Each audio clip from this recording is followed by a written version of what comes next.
si ça vous embête, c'était déjà là maintenant. Et vous pouvez ainsi le retrouver sur nos sites Géclair et Générateur et sur la chaîne YouTube 100% ENR.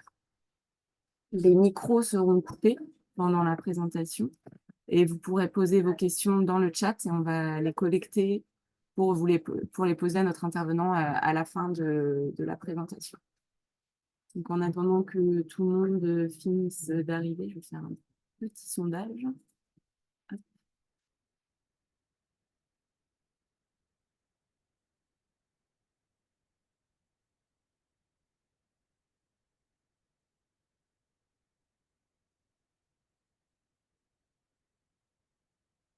Histoire de savoir comment vous avez appris l'existence du DGNR et si vous venez au prochain qui sera le lundi 14 octobre sur la phase exploitation dans les opérations d'autoconsommation collective.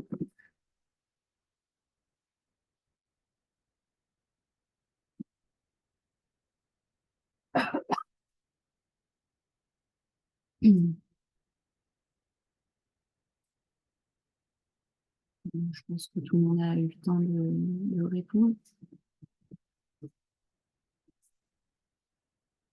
Patientez jusqu'à 5 pour laisser les retardataires arriver.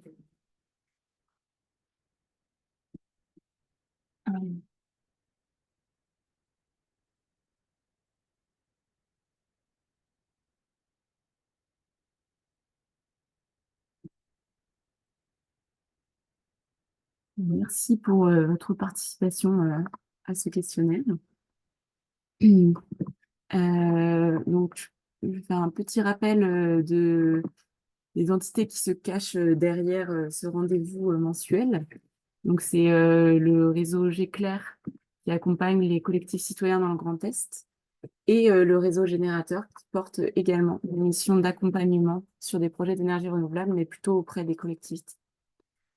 Donc derrière ces deux réseaux se cachent nos trois associations. Donc dans l'ex-région Champagne-Ardenne, c'est l'Agence locale de l'énergie et du climat des Ardennes, donc la LE08, dont je fais partie, qui,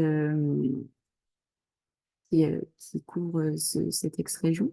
Pour la Lorraine, c'est LER, Lorraine Énergie Renouvelable. Et aussi Alter Alsace Énergie sur la partie Alsace. Donc, il y a aujourd'hui René qui est là, qui fait partie de la LE08. Et on a aussi Colline et Gilles qui font partie d'Alter Alsace Énergie. Donc, avant d'entrer dans le vif du sujet, je vous propose de prendre date des prochains événements de nos deux réseaux. Donc, avec un focus aujourd'hui sur nos deux journées régionales. Donc, il y a la journée régionale du réseau des générateurs qui aura lieu le 27 septembre à Nancy. Ce sera sur l'agrivoltaïsme. Donc, n'oubliez pas de vous inscrire. La date limite, c'est le 20 septembre à 18 h. Et la journée régionale du réseau Géclair, ça sera les 25 et 26 octobre à Épinal. Donc, ce sera 2 journées. Donc, le vendredi, ça sera un sujet plutôt axé sur la chaleur et les réseaux de chaleur bois énergie et comment ça peut être citoyen. Il y aura également une formation à destination des collectifs citoyens qui aura lieu en parallèle pour redynamiser les collectifs. Et le samedi, ce sera vraiment une journée centrée sur l'énergie citoyenne avec plein d'ateliers. Et on vous envoie bientôt le programme complet et le formulaire d'inscription. Donc, regardez bien votre boîte mail et on espère vous y voir.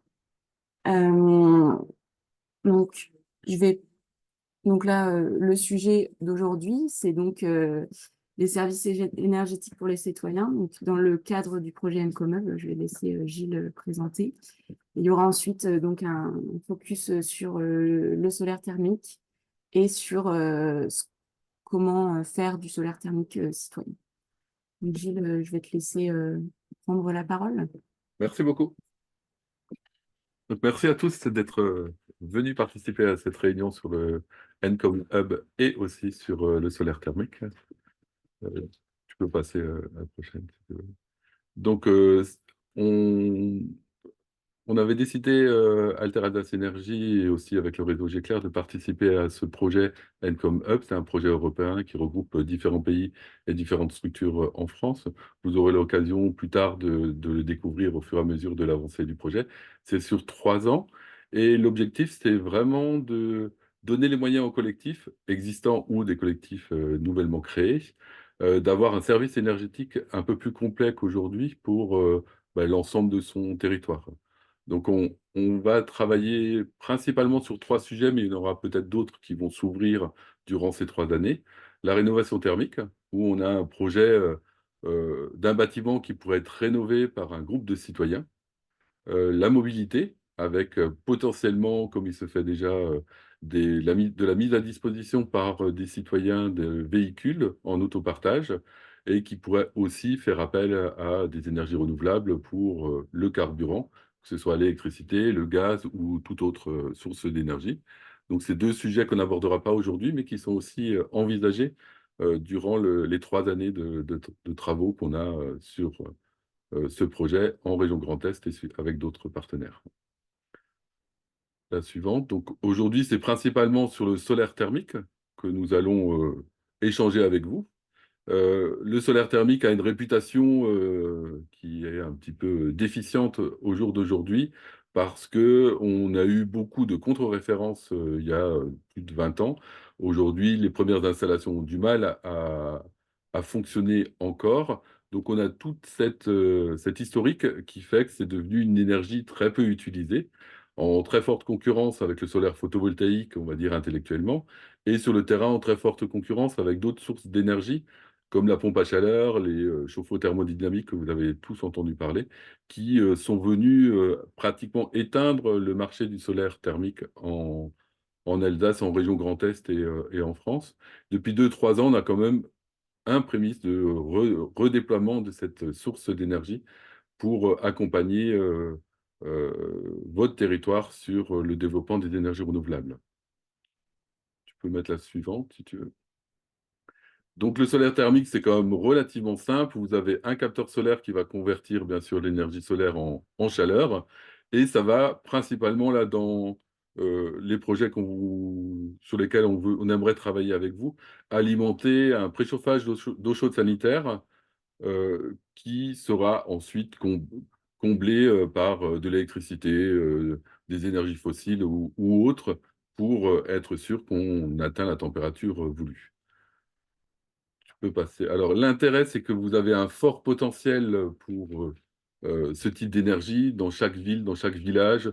Vous avez des copropriétés, vous avez des piscines, un hôtel-restaurant, un camping, le monde agricole ou l'agroalimentaire. Vous voyez, il y a vraiment un panel important de consommateurs d'eau chaude sanitaire qui vont pouvoir être intéressés par une solution qu'on leur proposerait de clé en main, une installation solaire qui va produire tout au parti de vos besoins en eau chaude sanitaire. Et c'est produit et proposé par les différents collectifs sur le territoire. Avec l'expérience qu'on a du solaire thermique, on sait qu'il faut vraiment mettre en œuvre ce fameux triptyque négawatt. C'est bien évaluer les besoins de la consommation du site que vous allez cibler.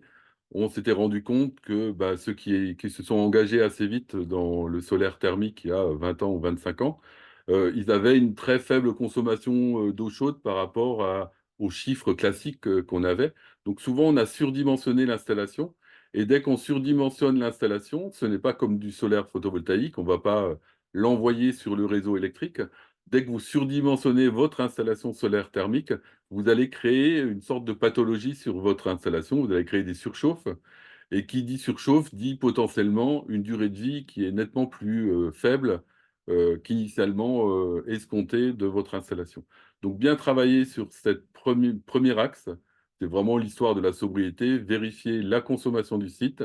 S'il n'y a pas de compteur, on vous incite forcément à mettre des compteurs sur votre consommation d'eau chaude sanitaire pour être sûr sur 1 an ou 2 ans de ce que vous allez réellement consommer pour derrière bien dimensionner votre installation. Et au moment où on évalue les besoins, ben, bien les vérifier s'il n'y a pas moyen de réduire la consommation sur place, bien isoler les conduites de distribution, c'était souvent aussi là où on perdait en confort, pour qu'après on puisse bien dimensionner l'installation solaire. Tu peux passer au suivant. Après, ben, vous avez toute la démarche. Vous avez un excellent guide qui est proposé par Énergie Partagée sur le solaire thermique. Vous avez une démarche qui s'empile facilement avec, on va essayer de trouver le site. On va bien réfléchir au dimensionnement d'installation. Après, forcément, on va euh, travailler avec des bureaux d'études ou créer en interne de votre groupement une compétence en termes de bureau d'études qui va être validée par l'ADEME et aussi par la région pour pouvoir obtenir bien sûr des subventions pour que l'installation soit réellement bien dimensionnée, qu'on ait les bons schémas de principe. Et après, ben, on va travailler sur la mise en œuvre, on va travailler sur le reporting, qui fait quoi. Donc un contrat qui est clair entre le maître d'ouvrage et vous qui allez porter l'investissement. L'installation va appartenir encore au groupement de citoyens pendant de nombreuses années. Et il faut que les rôles soient bien partagés entre le maître d'ouvrage qui va vouloir simplement avoir de l'eau chaude, chaude, sanitaire solaire, et vous qui allez amener un service en termes de production d'eau chaude sanitaire. Il y a ce suivi aussi qui est très important à avoir. On sait que par expérience, les premières années, le suivi, il est effectif. Au bout de quelques années, ben, si on perd le suivi en termes de performance de l'installation, si tous les quelques mois, on ne va pas vérifier qu'elle fonctionne bien, on va vite perdre, parce qu'on n'aura pas d'indicateur très important, on va vite perdre un risque de performance. Et donc après, une source de mésentente, voire de conflit avec le consommateur qui sera pas forcément content des performances de votre installation que vous mettez à disposition. Tu peux, voilà la suite. Donc l'installation va vraiment appartenir à vous, société qui crée ce produit, et vous allez le mettre à disposition sous forme de loyer à des propriétaires qui, eux, après, vont gérer en interne la répartition de cette consommation avec les différents utilisateurs si on est sur une copropriété. Et vous avez un loyer qui est versé avec la suivante, peut-être, qui sera la dernière. Le loyer qui, normalement, va permettre, et il faudrait essayer de le dimensionner de cette manière, qui va permettre assez vite aux propriétaires, aux utilisateurs, de moins payer en termes d'euros sa propre consommation et sa propre dépense d'eau chaude sanitaire par rapport à ce loyer que vous allez proposer avec un service, une production d'eau chaude sanitaire. En résumé, c'est techniquement, on sait faire des installations simples, c'est ce vers quoi il faut s'orienter. Pour tout type de production d'eau chaude sanitaire, voire aussi en combinaison de chauffage. Qui dit chauffage dit aussi des émetteurs de chaleur qui correspondent à une production solaire. Si vous avez une vieille maison avec des gros radiateurs où il faut chauffer l'eau à 90 degrés, ce n'est pas la peine d'envisager de mettre du chauffage solaire. Ça sera une installation qui sera trop grosse en termes de taille pour des performances très réduites. Par contre, si vous faites du préchauffage d'eau chaude sanitaire ou une partie d'eau chaude sanitaire, bah là, il faudra, ça correspond bien à ce type d'installation. Et quand on dit au départ bien dimensionner l'installation, bien se poser toutes les questions, c'est toujours en opposition par rapport au solaire photovoltaïque. Le solaire photovoltaïque, on peut injecter les kilowattheures sur le réseau. En été, quand on produit beaucoup le solaire thermique, si vous n'avez personne sur site, eh bien, tous ces kilowattheures produits seront perdus. Donc, faire très attention à ce niveau-là. Donc nous, notre rôle à Alteradас Énergie, ça va être de vous accompagner dans cette réflexion, de voir avec vous localement si vous avez des pistes de sites et de discuter bien sûr aussi avec des installateurs locaux. Le photovoltaïque à distance, ça se gère, et puis les entreprises qui sont loin, ça se gère facilement. Avoir un installateur au plus proche de l'installation sur le solaire thermique, c'est très important parce qu'il peut toujours y avoir une petite fuite, une petite goutte d'eau ou d'antigel qui coule de temps en temps. Si l'installateur doit faire 100 ou 200 km pour resserrer un boulon, ça va vous amener des coûts d'exploitation qui sont hors de prix. Donc bien travailler localement, c'est le but qu'on se donne chacun dans nos groupements. Et donc remotiver des fabricants et remotiver des installateurs pour qu'ils proposent ça à vos côtés pour des maîtres d'ouvrage, ou que vous puissiez créer, bien sûr,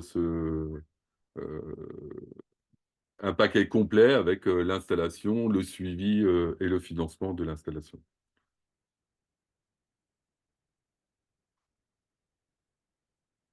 On peut passer aux questions si vous le désirez. J'ai fait court en termes de présentation. Alors, pour l'instant, il y a pas de questions dans le chat, mais moi j'en ai, mais pardon. Non, je voulais juste merci Gilles pour la présentation. Oui, bah, vas-y Colline, hein, si tu as une question. Oui, parce que du coup, c'était indiqué que il faut bien dimensionner, on comprend l'importance. Est-ce que c'est facile de faire ça soi-même? Donc, connaître ses besoins. Tu as parlé d'installer des compteurs, est-ce qu'on peut faire ça facilement? Et est-ce qu'on peut dimensionner la production? Est-ce qu'il faut des logiciels spécialisés? Comment ça marche? Alors, il existe pas mal de logiciels en ligne qui permettent, une fois qu'on a sa consommation, de bien dimensionner l'installation. En région Grand Est, par exemple, pour la production d'eau chaude sanitaire pour chez soi, avec 1 m² par personne, on arrive à avoir un bon rendement de production en termes de kilowattheure par mètre carré, et ça permet de couvrir entre 30 et 50% des besoins. Si on veut couvrir, bien sûr, 100% des besoins sur l'année, on va mettre 4, 5, 6 m² de capteurs solaires thermiques par personne. Et là, la rentabilité, elle chute. Donc, ça sera aussi trouver un optimum entre surface et production de kilowattheures. Plus on a une production de kilowattheures par mètre carré, meilleure sera la rentabilité. Et les logiciels, il y en a de Texol, il y a plusieurs types de logiciels qui permettent vraiment d'être sûrs en termes de production, en fonction aussi de la typologie de capteurs solaires. Vous avez des capteurs solaires vitrés qui sont relativement simples, ou des capteurs solaires sous vide qui permettent de monter un peu plus en température en fonction des besoins. Et tout ça, c'est des outils qu'on vous mettra aussi à disposition, où potentiellement on peut vous accompagner dans ce défrichage en premier lieu, quoi. Et dans le même ordre de questions, tu parlais du suivi aussi qui est important. Est-ce que ça doit être fait par un professionnel? Comment ça marche pour les assurances aussi? Est-ce qu'on peut le faire soi-même? Alors, il y a différents types de suivi. Il y a un entretien classique qui va être fait par un professionnel qui va vérifier si tous les organes de sécurité vont bien fonctionner, qui va de temps en temps doser l'antigel pour être sûr que cet antigel sur l'installation solaire thermique soit encore efficient. Et surtout, il y a des choses qui se feront localement avec le suivi des kilowattheures produits, la consommation aussi réelle par rapport à celle qui était théorique, même si on avait pu le dimensionner au départ. Et il y a des suivis qui vont se faire aussi. Est-ce qu'il y a de la buée dans les capteurs solaires? Est-ce qu'il y a suffisamment de pression dans l'installation? Ça, c'est des petites choses qui pourront se faire par les occupants avec un reporting simple par mail tous les mois, ou seront à faire pour les plus grosses installations par les groupes de citoyens. Et tout ça doit clairement être défini aussi au niveau du contrat pour voir qui fait quoi et à quel moment. En France, on avait eu la mise en place de garanties de résultats solaires.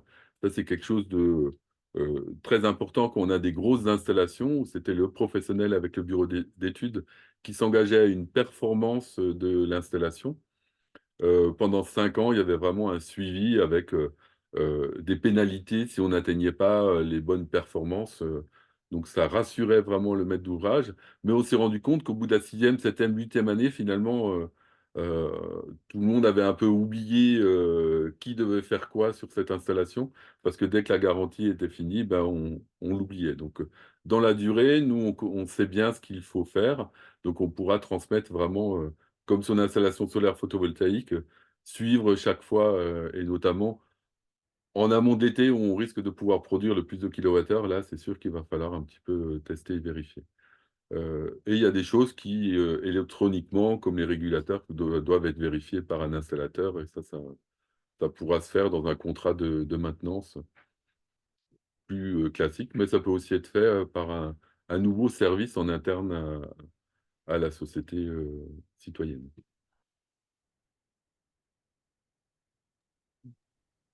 Moi, j'ai Euh, peut-être une oui, question pardon. également. Enfin, sauf si... Oui, oui. Oui, je me demandais, donc avec le projet Encom Hub, donc c'est dans ce cadre-là, j'imagine qu'avec Altera Alsace Énergie, vous accompagnez sur le sujet du solaire thermique. Est-ce que vous avez déjà eu des sujets de solaire thermique citoyen?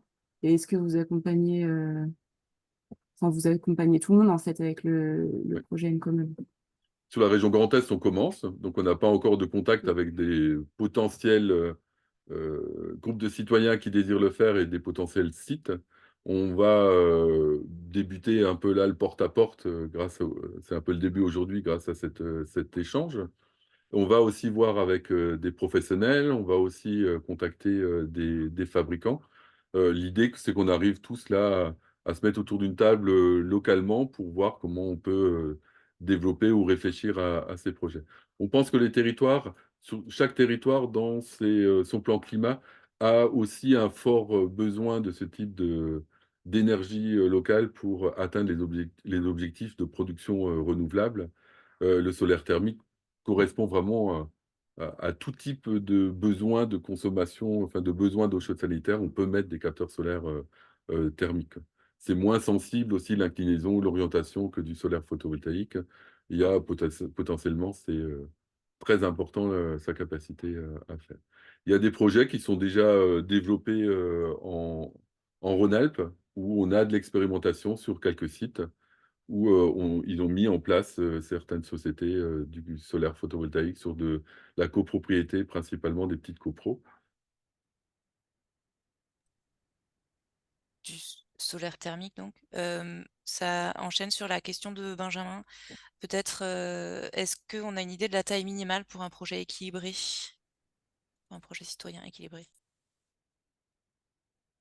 Alors la taille minimale, il faudra voir, en termes de consommation, il faut que ça corresponde à l'équivalent, je pense, de 5, 6, 7 familles pour que le projet puisse produire suffisamment de kilowattheures. C'est sûr, plus on descend dans le sud de la France, moins il faut de familles parce que la production va être assez importante par kilowattheure. Donc, un petit collectif de 6-7 logements permettrait vraiment d'équilibrer le projet. Mais tout est à voir en termes de dimensionnement, quoi. Question suivante d'Envirobat, avec le problème des surchauffes en plein été, est-ce qu'il y a des solutions meilleures que d'autres pour éviter au maximum les surchauffes entre première... Ouais, pardon. Ouais, La solution, c'est de bien dimensionner, justement. Nous, on s'était rendu compte finalement qu'une installation qui est dimensionnée pour de temps en temps atteindre les 100% des besoins en période estivale, et donc le reste de l'année, ça fait ce que ça peut, aura moins de risques d'être en surchauffe. On est toujours assez vite tenté, quand on ne maîtrise pas bien le solaire thermique, de se dire, c'est pas même pour chez soi, nous, on l'avait vu quand on avait accompagné les particuliers, en 2000, quand ils ont vraiment eu, un fort élan vers le solaire thermique. Il y avait des fabricants et des installateurs qui proposaient des kits et on expliquait à la famille: «Ben, pour vous, 3 mètres carrés ou 4 mètres carrés suffisent». Et après, dans l'offre commerciale, on en a acheté 6 des mètres carrés parce que ça rentrait dans le budget. Et donc là, on a créé des surchauffes parce que ça correspondait pas au dimensionnement de base. Et après, bah, si les familles partent un mois en période estivale, c'est sûr que c'est très compliqué d'avoir certains types d'installations. Donc il y a des solutions techniques avec des installations qui sont auto-vidangeables, qui évitent d'amener le fluide dans les capteurs solaires. Donc ça évite une production solaire quand on est déjà à 100%.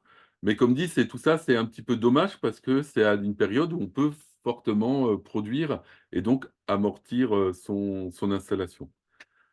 Aujourd'hui, il faudra aussi être très regardant sur la météo, qui, mine de rien, est un petit peu changeante en termes de performance solaire. Quand j'ai débuté, quand j'étais bébé en 2000, sur le solaire thermique, on se disait, techniquement, tous les 3 jours, on avait suffisamment de soleil en été pour remettre le ballon d'eau chaude sanitaire à 100% et donc de pouvoir couper la chaudière durant 3 4 mois.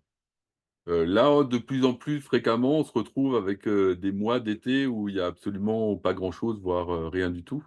Donc ça va aussi être à réfléchir et à bien mettre en relation, si on peut avoir une expérience heu, assez sereine sur le climat qui change, la météo qui change et nos installations solaires, comment les dimensionner.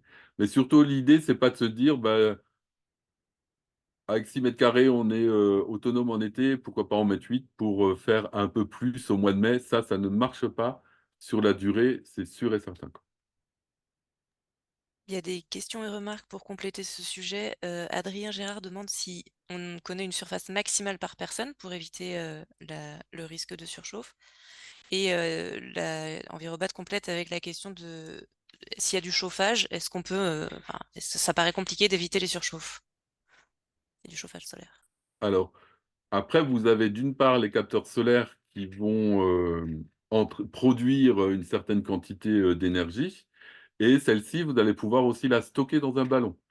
Donc, quand vous êtes sûr que la personne, quand les consommateurs seront là en période estivale, vous allez dimensionner le stockage de manière relativement faible. Le stockage en termes de volume d'eau qui va stocker les kilowattheures produits par les capteurs solaires.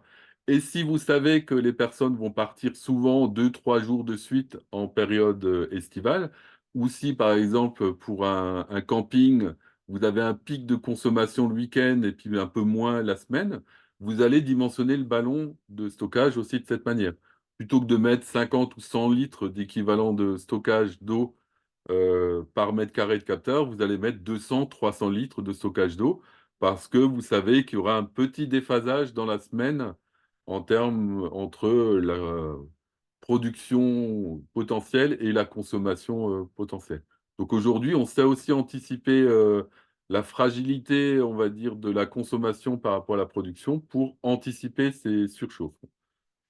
Et sinon, on coupe l'installation ou, au pire, l'installation, on la vidange un petit peu, donc il y aura plus assez de pression pour entraîner des risques, de voir l'installation cracher au niveau, des soupapes de sécurité.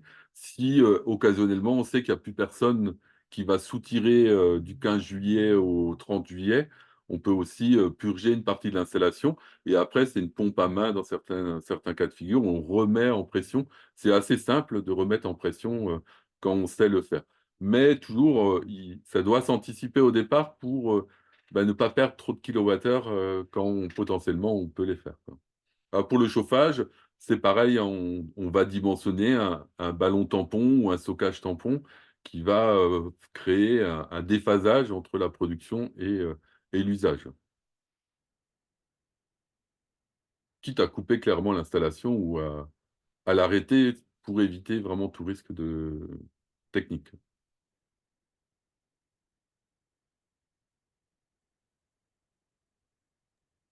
Il y a d'autres questions. Ah. Existe-t-il une comparaison des rendements entre la solution solaire thermique et une alternative hybride, donc photovoltaïque plus pompe à chaleur, la seconde permettant d'utiliser l'électrique quand il n'y a pas de besoin en eau chaude? J'ai pas forcément là une comparaison, à vous transmettre avec des coûts, d'entretien, de maintenance et en termes de durabilité. Imaginez-vous, simplement qu'aujourd'hui, quand vous mettez une bassine, dehors en été, si vous la laissez au soleil, mettre le pied dedans, des fois, c'est compliqué parce que, vous montez de l'eau, simplement en mettant de l'eau dehors à 40 ou 45 degrés, quoi. Donc on a un très fort potentiel et en plus, si cette bassine, vous la fermez, vous la peignez en noir, bah, l'eau va monter à 50 60 degrés dans un simplement, donc c'est un capteur solaire rudimentaire. Donc on met ça face à une centrale nucléaire qui doit marcher pour alimenter une pompe à chaleur ou face à, une centrale thermique au fioul ou au gaz qui fonctionne pour faire de l'électricité pour alimenter, une pompe à chaleur.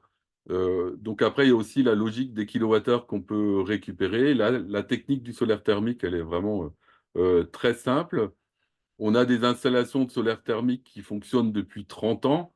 Je suis pas sûr qu'on trouve beaucoup de pompes à chaleur qui fonctionnent encore bien depuis 30 ans, sans trop l'acculer, quoi. Mais ça peut aussi être un bon complément, pompe à chaleur et solaire thermique.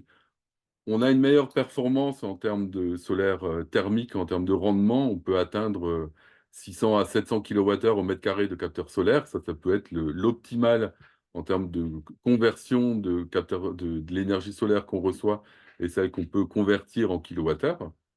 Donc on est 2 à 3 fois supérieur au photovoltaïque. On a aussi des expériences avec les capteurs solaires photovoltaïques couplés à des solaires thermiques qui permettent aussi, et à une pompe à chaleur, là ça devient très compliqué techniquement et il faut un peu mieux gérer l'installation, quoi. Alors, on a un retour d'expérience d'André sur lequel tu vas peut-être réagir, qui a 2 panneaux solaires et bah, maintenant, je pense que le ballon est dans la cave, qui n'a plus de cave pour conserver les légumes parce qu'il fait plus chaud au sous-sol que dans la maison, donc qui pense supprimer les panneaux solaires thermiques. Je sais pas si on peut dire quelque chose sur les surchauffes dans le local du ballon. Alors, normalement, en isolant bien le ballon et en isolant bien toute la tuyauterie qui permet au capteur solaire d'arriver et d'amener l'énergie au niveau du ballon, on doit vraiment limiter la montée en température de la cave. Et quand on peut même isoler un échangeur à plaques, si c'est ça le problème, on peut surisoler avec de la laine minérale. On ne prend jamais de polystyrène, mais avec de la laine minérale, on peut surisoler le ballon. Vous achetez la laine minérale, un bout de scotch, et on peut, sans être obligé d'acheter une jaquette toute faite qui vaut très cher, on peut surisoler avec de la laine minérale le ballon de stockage. Et surtout, bah, chaque centimètre de conduite peut être isolé, les boulons de raccordement, enfin, tout ça peut techniquement être isolé. Et après, on évite vraiment d'avoir des kilowattheures qui sont transmis à ce local. Et une autre question de Maude qui va peut-être justement intéresser tout le monde. Si on a un collectif citoyen intéressé, où est-ce qu'on peut les orienter pour bénéficier de l'accompagnement Encom Hub? Alors, vous pouvez contacter Colline, qui fera suivre, et puis voilà, vous la connaissez bien, je pense, c'est elle votre contact, ou Benoît aussi, qui complète l'équipe pour l'Alsace.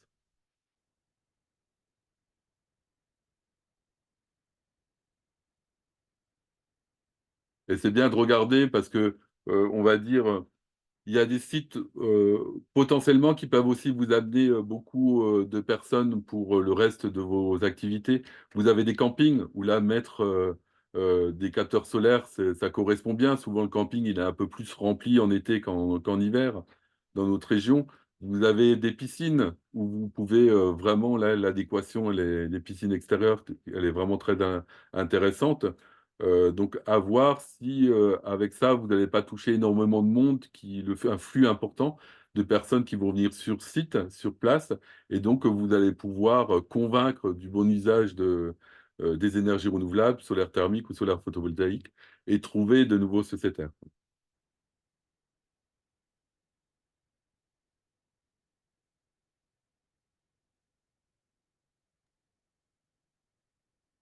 Bien, merci. Est-ce qu'il y a encore d'autres questions? Après, aussi pour la partie citoyenne et contact de collectifs citoyens qui veulent qui seraient intéressés pour faire du solaire thermique, il y a aussi évidemment le réseau Géclair dans son ensemble qui accompagne sur les problématiques de montage de projets citoyens, en plus de l'accompagnement de Encom sur le côté solaire thermique et autres services énergétiques. Eh bien, C'est vrai qu'on peut aussi dire que le solaire thermique, vous pouvez remplacer ce mot par bois énergie. Enfin voilà, c'est la partie bien sûr thermique que vous allez aussi aborder le 26-27 octobre. C'est sûr que là, on vous parle en premier de solaire thermique, mais tout ce qui est production de chaleur renouvelable peut être menée et peut être accompagnée par nos soins et peut être menée par vos différentes structures localement. Il me semble qu'il y aura d'ailleurs un atelier sur justement ce projet Income Hub le 26 octobre à Épinal lors de nos rencontres régionales, si ça vous intéresse et que vous souhaitez creuser le sujet. Animé par Colline d'ailleurs.